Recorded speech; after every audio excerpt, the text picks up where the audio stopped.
తెలంగాణ రాష్ట్రంలోని జనగామ జిల్లాలో వెలిసిన చారిత్రాత్మక క్షేత్రం జఫర్గఢ్. పూర్వనామం వేల్పుగొండ. రాష్ట్రకూటులు, కళ్యాణ చాళుక్యులు, జైన సంప్రదాయం, కాకతీయుల వైభవానికి సజీవ సాక్ష్యంగా నిలిచిన ఈ పవిత్ర నేల ప్రాచీన కోటలు, దేవాలయాలు, శాసనాలు, శిల్పకళా సంపదతో చరిత్రను పలుకుతోంది. వేల ఏళ్ల వారసత్వాన్ని తనలో దాచుకున్న వేల్పుగొండ తెలంగాణ చరిత్రలో ఒక అపూర్వ రత్నం. రండి ఈ చారిత్రాత్మక వైభవాన్ని కలిసి అన్వేషిద్దాం.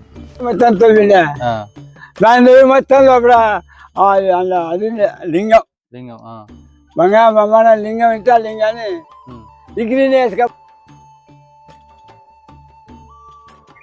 అందరికీ నమస్తే. నేను మీ సముద్ర రాజు జఫర్గఢ్. నేను ఈరోజు మా ఊళ్ళో ఉన్నటువంటి శ్రీ లక్ష్మీనరసింహస్వామి గుట్టకు వెనుక భాగాన ఉన్నటువంటి గంటలగుడి అయితే దాని ముందు ఉన్న ప్రాంతాన ఉన్నటువంటి శ్రీ రంగనాయకుల దేవస్థానం ఇది ఆలయం అంటారు. అట్నే అనంత పద్మనాభ స్వామి దేవాలయం కూడా అని అంటారు. చూడండి, ద్వారబంధం పైన నామాలు మరియు శంకుచక్రాలు ఉన్నాయి. ద్వారానికి ఇరువైపులా కింది భాగాన ద్వారపాలకులు ఉన్నారు. ఒకసారి మనం గుడి లోపలికి వెళ్ళి చూద్దాం ఏమేమి ఉన్నాయో. లోపలికి ప్రవేశించగానే మనకు ఉపాలయం కనిపిస్తుంది. ఉపాలయం కొంచెం ముందుకు వెళ్ళగానే మనకు ద్వారశాఖ కనిపిస్తుంది. చూడండి, ఇది పంచముఖ ద్వారశాఖ అంటారు. ఇది రాష్ట్రకూటుల కాలం నాటిది అయి ఉంటుంది. చూడండి, గుప్త నిధుల వేటగాళ్ళ దుశ్చర్యకు ఆలయం ఎంత పాడైపోయిందో.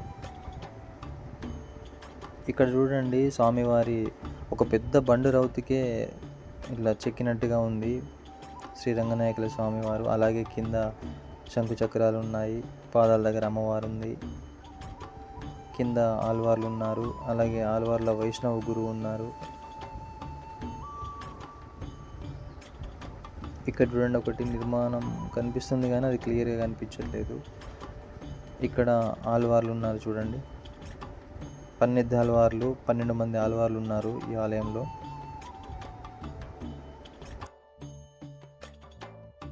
సరే, పైన చూడండి, భువన శిల్పం. సరే, బయట కూడా చూద్దాం మనం. ఇక్కడ ఒక చిన్న దుగిడి కూడా ఉంది. చూడండి, ఒక సైడే ఉంది. ఇది ఉపాలయంలో ఉన్నటువంటి దుగిడి. ఇది కూడా కూడడానికి సిద్ధంగా ఉంది. దీన్ని మరమ్మతులు చేపట్టి దీన్ని చేయాలి, లేదంటే కూలిపోతే అవకాశం ఉంది. ఇది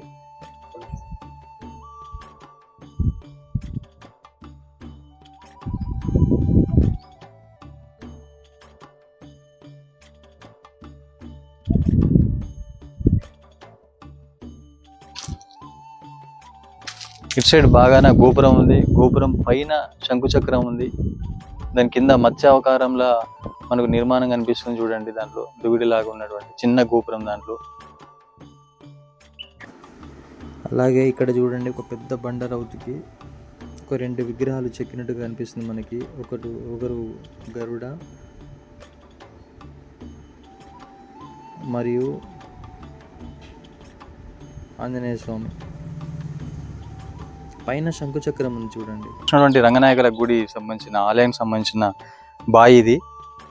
ఇక్కడ అనేక భక్తులు స్నానం చేసి అక్కడికి గుడికి వెళ్ళేవారు. ఎంత మంచిగా ఉన్న బావి చూడండి, చతురస్రాకారం బావి. దీన్ని అప్పుడు పూర్వపు నిర్మించినటువంటి బావి ఇది. చెప్పు తాత, గుడి గురించి చెప్పు. ఏ గుడి గురించి చెప్పు. గుడి ఎప్పటిది, ఏ కాలం చెందింది? కొద్దిగా ఉన్నప్పుడు వచ్చాడు సాధు వచ్చి మంచిగా గుడిసెలు వేసి నిత్యాలు వేసాడు. ఆ కుమ్మస్వామికి వచ్చి అది వెళ్ళవనలా పెట్టిండు. బాగా తీరుతుంది ఆయన.